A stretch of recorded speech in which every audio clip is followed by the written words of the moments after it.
یو صحابی فرمایي سفر دی شپه په ځنګل کې په دیو باندې راځي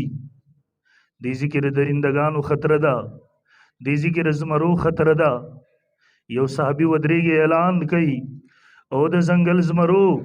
تاسو ترې پته وي نن دلته د نبی علیه الصلاۃ والسلام د صحابو شپه ده خبردار تکلیف ورنه کوي خبردار نقصان ورونه رسوي صحابه کرام فرمایي مونږ د شپې د آرام تنظیم برابر کو سلور طرف تر ځنګل زمري راځي د ځنګل درندگان راځي د څوکۍ د پاره د حفاظت د پاره د پهرې د پاره ودرېږي شپه سبا شوله صحابه فرمایي مونږ خپل طرف ته کوچ اراده وکړله مونږ خپل طرف ته روان شو د ځنګل زمري درندگان خپل طرف ته واپس شو شام فتح شو د شام گورنر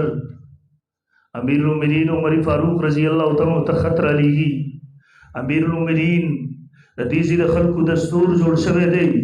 کال کی یو ناوا د کړي جنې سنگار کی به د سمندر به رحم چپو تاواله کی امیر المؤمنین دی وای چې موږ دغه سی ولکو د سمندر په وو کی کمه راځي امیر المؤمنین ورته راغ زګینه خطر علیږي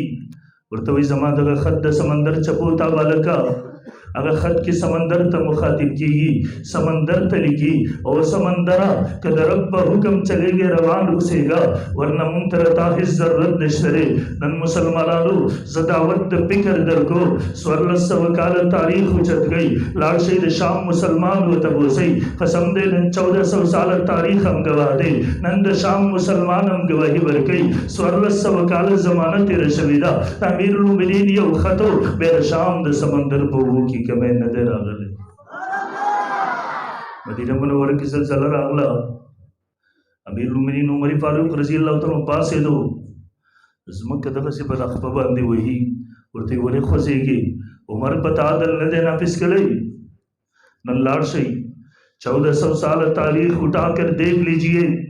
لاړ شام مسلمان و تپوسا قسم دے نن 1400 سال تاریخ ہم گواہ دے نن د شام مسلمان ہم گواہی ورگئی سوارلس وکال زمانہ تیرے شویدہ تعمیر المؤمنین یو گفتو تعمیر المؤمنین یو خطابو تعمیر المؤمنین یو خبروا بیا مدینہ منورہ کی زلزلہ ندر آگلی محترمو یو کوم داو چې دنیا باندې د عروج زندگی تیر کړی و دنیا نن هم هغه تاریخ یادای لیکن محترم یو مونږ او تاسو یو الله د کتاب سره تعلق ختم شو زمون تعلق صفات شو قرآن را واخلو خپل کو تندې سره ولګو کور مې نوې جوړ کړی دی دکان مې نوې جوړ کړی دی حافظان صاحبان راولا قاریان راولا چې ختم وکړي محترم مونږ د عملو مونږ د برکاتو منکرین هم نه یو مونږ د کراماتو منکرین هم نه یو الحمدللہ زمون تعلق د علماء دیوبند سره دی علماء دیوبند اعتدال والا خلقو الحمدللہ مون د افراط تفریط نه پاک یو مون اعتدال والا خلق یو لیکن محترم قرآن د دې لپاره نه دی راغلی قسم دی دا قرآن یو ژوند دی دا یو زندگی ده دا یو دستور دی دا یو نظام حیات دی دا یو قانون دی محترم مون اقدر کتاب را واغستو هغه د جمعات مدرسې پورې محدود کو هغه د جمعات الماری کې خودو نن عدالتونو کې د انګریز نظام دی تخوجر محترمو قسم د معاشره کې خوشحالي نشته سکون نشته نن د یو سړي مسله راځي شل کاله غریب ژوند تیریږي پیسه لګیږي تباہ کیږي لیکن مقدمه نه حل کیږي کاش کوم قرآن تم راغلی وي کاش کوم دین ته راغلی وي د خپل مسایلو حل هم دلته تلاش کړی وي دا چې بشل کاله کې ستا مسله نه حل کېږي دا بشل منټو کې حل کېږي تا ته وکیل ضرورت نه و تا ته پیس ضرورت نه و تا ته نور تکلفاتو ضرورت نه و دین مونږ تاسو ته ډېر آسان حل پیش کړی دی خو کاش که مونږ راغلي دغه وجه د محترمو نن معاشره کې مونږ امت مسلمه نن د زوال شکار محترمو قرآن مجید د الله رب ذوالجلال اخرنی کتاب دی د الله رب ذوالجلال مونږ او تاسو ته ژوند تیرولو دستور او منشور را لېږلی دی